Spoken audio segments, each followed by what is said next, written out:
네, 국민의당이 창당 후 최대 위기에 빠져 있습니다. 우리도 속았다는 그런 입장으로 말을 바꿨고요.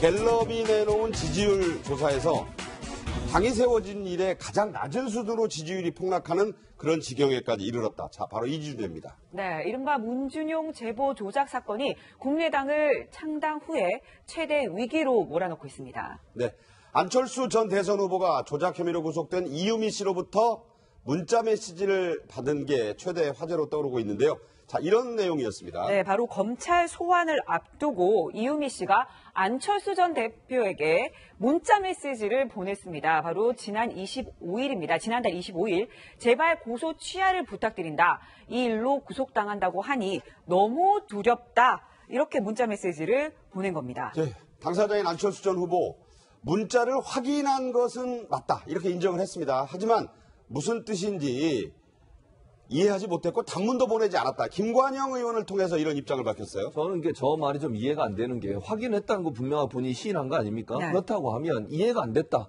그건 첫 번째 이해가 안 되는 부분이고 두 번째 만약 이해가 안 됐다면 어떻게 해야 됩니까? 물어봐야죠. 아니 문자를 받았는데 이해가 안 되면 당연히 이게 무슨 뜻이에요? 라고 물어보는 거 아닙니까? 상식적으로? 그러니까 둘 다 저는 이해가 안 돼요 지금. 그러니까 무슨 뜻이 이해가 안 됐다는 것도 이해가 안 되고 저는 저 내용만 보면 어떤 내용인지를 이해했을 거라고 생각을 하고요. 물론 그런데 안철수 전 대표가 몰랐다고 하면 당연히 물어봐야죠. 무슨 의미로 내게 이런 문자를 보냈습니까? 이게 상식적인 반응이지 저걸 받고도 이해가 안 됐는데도 아무 단문도 보내지 않고 그냥 있었다? 네. 그건 저 이해가 안 된다고 보고 아니면 비서관을 통해서라도 확인을 해봤어야죠. 네. 왜 이분이 나한테 이런 문자를 보냈는지 또 어떤 문제가 있는지 특히 지금 뭐 고소 취하를 해달라 이거는 상당히 심각한 문제 아닙니까? 그냥 그렇죠. 이 통상적으로 인사하는 대화가 아니라 뭔가 심각한 문제가 있구나 하는 것을 내포하고 있는 의미인데 그 내용을 확인도 안 하고 이해도 안 했다고 하는 것은 좀 상식적으로 납득하기 어려운 부분입니다. 네, 그런데 김광삼 변호사님, 전 지금껏 이때까지 이유미 씨와 안철수 전 대표는 직접적인 그런 가까운 관계는 아니다 이런 얘기가 많았잖아요. 그런데 이유미 씨가 안철수 전 대표에게 직접 검찰 소환을 앞두고 문자 메시지를 보냈다. 이건 어떻게 봐야 되는 겁니까? 근데 가까운 사이가 아니었다. 물론 뭐 국민의당 입장은 그렇습니다만은 이제까지 뭐 보면 사실 카이스트에서도 석사과제에서 사제간이었잖아요. 그리고 더군다나 뭐 청춘 콘서트 같은데 북콘서트, 청춘 콘서트에서도 서포터즈 활동했고요. 여러 가지로 직간접적으로 2012년 대선뿐만 아니라 2017년 대선에도 직접적으로 관여를 했기 때문에 뭐 굉장히 막역한 사이는 맞는데 네네. 이유미 씨가 전에 이제 하는 행동들을 보면 그냥 뭐 안철수 후보하고 내가 굉장히 가깝다는 걸 의도적으로 막 표현하고 네네. 안철수 후보의 처하고도 어떤 관계라는 걸 공개적으로 얘기를 하고 다녔어요. 그런데 정말 친한 사이는 이제 그런 얘기를 하지 않는 거거든요. 네. 그렇지만 이전에 해왔던 것들을 보면 안철수 후보가 굉장히 가까울 가능성이 크다. 이렇게 우리가 추론해 볼 수가 있는데 이 문자 메시지가요.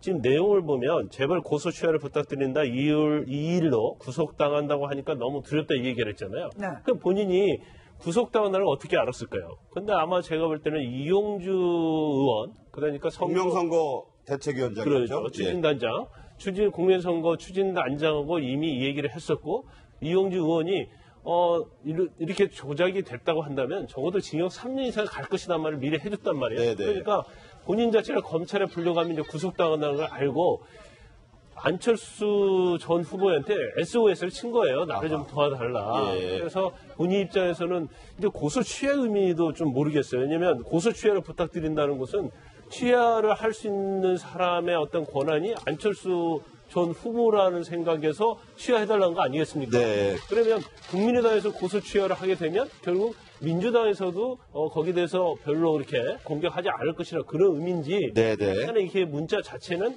안철수 후보에게 굉장히 읍소를 하고 있지만 내용 자체는 굉장히 뚜렷하지 않아서 아마 이 부분에 대해서도 검찰에서 분명하게 좀 조사를 할 겁니다. 네, 이 조작 사건의 또 다른 당사자, 또 핵심 인물이라 할 수 있는 이준서 전 최고위원이 녹취폭로전인 지난 5월 1일 선대위의 상임선대위원장이었던 박지원 전 대표에게 보낸 이 제보, 이것도 지금 화제가 되고 있어요. 카톡 내용을 좀 보시면 캡처 11장 전송, 통화 실패, 함께 공부했던 친구들 이런 식으로 5번이나 연락을 했다 이런 얘기인데 하지만 박지원 전 대표 어떤 보고도 받지 못했다라고 해명을 했는데 그 이야기 직접 들어보겠습니다.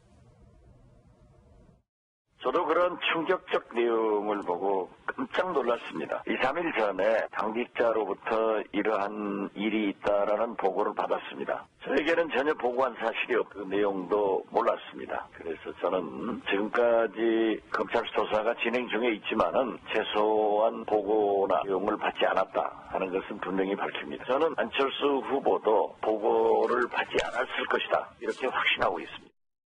네, 아니 휴대전화로 이렇게 문자 메시지를 보냈는데 어떻게 모를 수가 있냐 하는 질문에 대해서는 이렇게 얘기를 했습니다. 자, 지금 문자 카톡이 온 그 전화기는 탄핵 정국의 문자 폭탄 사태로 잠시 개통했다가 또다시 문자 폭탄이 와서 이후에 비서관이 보관해서 나는 못 봤다 지금 이런 내용이거든요. 이게 매우 지엽적인 지금 해명이에요. 네. 이게 더 의혹을 키우고 있어요. 자, 제가 상식적으로 말씀드릴게요. 네. 5월 1일에 그 문제가 된 카톡 조작된 내용을 박지원 당시 선대본부장에게 보고를 한 겁니다. 그렇죠. 이준서 최고위원이. 맞습니다. 최고위원이면 그렇게 낮은 직위는 아니에요. 그럼요. 내부에서 다 알고 있는 관계예요.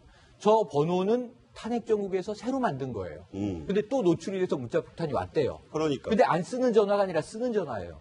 근데 나 문자 폭탄 다 보기 싫으니까 비서관이 관리해. 그럼 비서관이 이것을 주머니에 넣고 다니고 끈 게 아니라 네. 작동하는 전화기인데 당내에서 오는 것은 걸러내고 문자 폭탄은 그냥 무시하고 그렇죠. 비서관이 지금 그 소팅하는 역할을 하고 있었던 거 아닙니까? 분류했다 이런 네. 얘기죠. 그러면은 자 이준서 최고위원이 이런 걸 보냈는데 이거 중요한 것 같습니다. 그럼 비서관이 보고하라고 비서관이지 비서관이 보관하는 관리인이 아니잖아요. 네. 그러니까 비서가 아니 이건 이해가 돼요. 비서에게 맡겼다. 전화기 비서에게 맡기는 의원이 태반입니다. 그럼 비서가 보고 이 중요한 거는 잘 보고하는 비서가 일을 잘하는 비서고 네, 네. 중요한 보고를 누락했다. 혼나는 겁니다. 근데 문제는 5월 5일 날 이것을 국민의당이 당 차원에서 공표를 하잖아요. 그러니까 나흘 뒤에요. 나흘 뒤에. 예. 시간이 나흘이나 있어요. 5월 1일 못 봤을 수 있다고 전 인정이 돼요. 네. 5월 2일은요? 3일은요? 4일은요? 4일이나. 당일날 발표할 때까지 그럼 박지원 대표 몰랐다. 그럼 제2, 제3, 제4의 루트를 통해서도 공명선거 추진단에서 이런 발표를 합니다. 네. 이거 큰 폭탄 될 겁니다. 선거 직전에. 이걸 모르고 있으면 선거관리자가 아닌 거잖아요. 상임선대위원장인데. 네. 그러니까 폰을 못 봤다는 해명은 인정. 이건 매우 지엽적인 기피다. 이 폰에 이준서가 직접 보냈는데 나 직접 안 봤어요. 근데 그럼 나머지는 몰랐던 겁니까? 네. 어떤 겁니까? 여기에 대해서 종합적으로 말씀을 해주셔야 되는데 폰에 집착하는 걸 보면 박지원 전 대표도 뭔가 찔리는 게 많아 보인다라는 게 국민적인 의혹으로 전 여겨집니다. 그러니까 최영일 평론가 말씀은 이제 합리적인 의심을 하고 있어요. 네, 그렇죠. 그러니까 이제 많아 보인다. 예, 그러니까 이게 이제 큰 차원에서 보면 뭐 디테일하게 그 비서관이 보고를 했는지 안 했는지 이게 중요한 게 아니고 원내 제3당인 국민의당이 위기에 대처하는 모습이 이런 정도밖에 안 되느냐에 대한 실망이 있는 것이죠. 정말 네. 우왕좌왕 갈팡질팡하고 있습니다.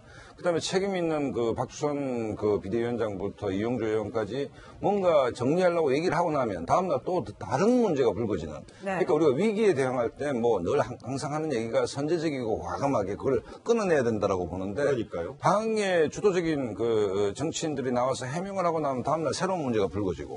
그다음에 안철수 전 후보도 나와서 전체적으로 정리할 수 있는 타이밍을 놓치고.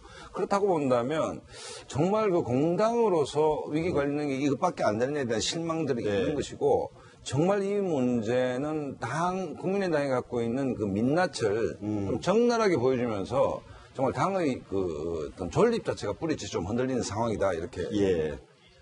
자, 네, 이 상황에서 네. 또 나오는 게 또 바이버라는 게. 네, 최 교수님. 예. 저는 이 앱을 쓰지 않아요. 네. 그런데 좀 더 의혹을 키우는 것이 바로 이 이주선 저 최고위원이 이준서 저 최고위원이 보낸 이게 문자 메시지가 바이버를 통해서 보냈다. 이런 얘기가 나오는데 바이버가 어떤 문제가 있는 거죠? 스마트폰 앱도 깔아놓긴 했는데 저는 별로 사용은 않습니다만 이게 이스라엘이 만든 거라고 네, 해요. 이스라엘에서 만들어진 스마트폰 앱이고요. 이게 네. 위치 추적이나 이런 걸 안 되게 돼 있고요. 그다음에 복구가 어려워요. 지워버리면. 아, 그래요? 그러니까, 예, 그럼 흔적을 찾을 수 없는 흔적을 찾기가 힘들죠. 네. 물론 고도의 무슨 기술자가 아닌 이상은 네. 흔적을 찾기가 힘들어서 대체적으로 많은 사람들이 보안상 필요해서 또 남에게 노출되지 않을 목적으로 사용하는 애플리케이션이고요. 그래서 아마 국민의당에서 아마 그러니까 자당의 여러 사람들, 필요한 사람들만 정보를 교환하고 이게 노출되기를 꺼리는 그런 내용들을 아마 바이버를 통해서 보내는 가능성이 있고 그래서 바이버를 통해서 보냈다고 하는 것도 어찌 보면 그 여러 가지 좀 숨기려고 하는 의도가 있었지 않느냐는 의도를 갖고 있고요. 또 네네. 하나만 더 얘기하면 네. 유병헌 전 회장 아시죠? 그러니까요. 네네. 세모그룹에 세모그룹. 그분도 이걸 썼어요. 세월호 참사의 세월호 참사의 장본인 중에 하나죠. 그분도 바이버를 썼어요. 그랬었죠. 그러니까 자기가 노출되지 않고 자기가 다른 사람과 메시지 전할 때 그게 드러나지 않게 하기 위해서 이런 바이버라고 하는 애플리케이션을 썼었죠. 네. 자, 이런 와중에 추미애 민주당 대표와 박주선 국민의당 비대위원장이 언쟁을 심하게 벌이고 있는데요. 직접 들어보겠습니다. 발표는 결국 박지원 상임 선대위원장으로 향하는 의혹의 시선을 차단하겠다는 의도가 너무 뻔했습니다. 안철수 후보와 박지원 상임 선대위원장 두 분의 침묵은 짧으면 짧을수록 좋을 것입니다. 검찰의 엄정한 수사와 함께 두 분의 책임 있는 입장 표명을 기다리겠습니다. 추미애 대표는 국민의당 지도부와 대변인단이 총동원되어 조직적으로 개입한 것이라고 주장을 했습니다. 검찰에게 수사 가이드라인을 제시한 것이나 다름이 없습니다. 결국 민주당은 이인우 씨 사건을 빌미로 국민의당 죽이기에 나선 것이 아닌가 하는 생각을 네, 이렇게 되니까 이제 안철수 전 대선 후보의 입, 여기에 이제 이목이 쏠리고 있어요. 그런데 정두원 전 의원, 안철수 전 후보를 향해 이런 극단적인 표현까지 했습니다. 일단 들어보고 얘기 나누겠습니다. 사과야 뭐 당연한 거고. 근데 저는 이제 어차피 안철수 전 대표는 재기가 어렵다고 보고 있거든요. 이런 일이 없더라도. 근데 이런 일이 생겼기 때문에 치명적으로 이제 사실 죄송하지만 종친 겁니다. 어떤 내용의 사과를 하더라도 하여간 저거는 다시는 이제 기회가 없다고 생각해요. 그분한테. 네, 지금 안철수 전 대표 종쳤다 이런 극단적인 표현까지 썼는데 네. 어쨌든 지금 모든 관심은 안철수 전 대표가 이 제보 조작 사건을 알고 있었냐 몰랐냐 관련이 돼 있냐 아니냐 바로 이 부분 아니겠습니까? 그렇죠. 이제 어떻게 보면 공당으로서 어떤 이런 검증을 과연 소홀히 할 수 있느냐. 더구나 선거 당시에 가장 큰 이슈가 되어 있었고 어떻게 보면 국민의 입장에서 이 한 방으로 선거를 뒤집을 수 있다 이런 판단을 했다고 한다면 대표나 후보가 몰랐을 리가 없다. 이제 그런 취지죠. 그래서 네. 추미애 대표의 어떤 이런 발언 자체가 사실은 뭐 제가 볼 때는 그렇게 뭐 너무 오버한 것이다 이렇게 볼 수는 없을 것 같아요. 그리고 일단 더불어민주당에서는 가장 초점을 이제 안철수 전 후보하고 그다음에 박지원 전 대표에 대해서 입장을 빨리 밝혀달라는 거 아니겠습니까? 근데 그리고 빠르면 빠를수록 좋다. 그러니까 침묵이 짧을수록 좋다는 얘기를 취지를 하고 있는데 그 말은 저는 맞다고 봐요. 그래서 정말 조직적으로 한 것이 아니다고 한다면 또 조직적으로 했다고 한다면 당연히 뭐 국민의당이 존폐 위기에서 빠져나오기 쉽지 않겠죠. 하지만 본인들 입장에서는 조직적으로 한 것이 아니다고 하기 때문에 오히려 제가 볼 때는 일단 처음에 이 사건이 터졌을 때 어떤 사과를 하면서 만약에 우리 당에서 조직적으로 했다고 하면 뭐 정계를 은퇴하겠다 이런 식으로 명백하게 밝혔으면 오히려 굉장히 시간적으로도 타이밍이 좋았다고 봅니다. 그런데 일단 타이밍을 한번 놓쳤다고 보고요. 근데 정두원 의원이 아까 얘기한 것처럼 종쳤다는 얘기를 했는데 굉장히 극단적인 발언이긴 해요. 그렇지만 이 부분도 사실은 국민의당에서 세게 들으면서 향후의 대책에 대해서는 국민의 어떤 눈높이 시각에서 입장을 발표하는 것이 적합하다 이렇게 봅니다. 자, 이 얘기를 마무리하면서요. 갤럽 여론조사 매주 나오는데 국민의당 5% 제일 밑에 있어요. 5%까지 떨어졌습니다. 어떻게 봐야 됩니까? 그러니까 뭐 종이 쳤는지 안 쳤는지는 모르겠는데 국민의당이 이제 뿌리는 호남이고 그다음에 가지와 잎사귀는 이른바 새로운 정치로 표현되는 수도권 아닙니까? 근데 이제 뿌리도 지금 흔들리고 있는 것이고 새로운 정치가 정치 공작으로 치환돼 버렸기 때문에 당이라는 것이 집권을 위해서 이렇게 생각이 같은 사람들이 모였는데 그 생각과 비전이라는 것이 안철수의 새로운 정치였는데 안철수의 새로운 정치가 정치 공작이냐. 그렇게 됐을 때는 당연히 전립 기반이 근제에서부터 뭐 흔들리고 있는 것이죠. 그렇기 때문에 어쨌든 국민의당은 창당 이후 뭐 총선에서 일약 호남 일당, 제3당으로 도약을 했지만 안 좋은 일이 몰아서 온다고 지금 최대의 위기에 봉착한 게 아닌가 이런 생각이 듭니다. 네. 화불다랭이란 말이 생각나는 그런 국면인데 과연 어떻게 이 국면이 국민의당을 옥죄일지 좀 지켜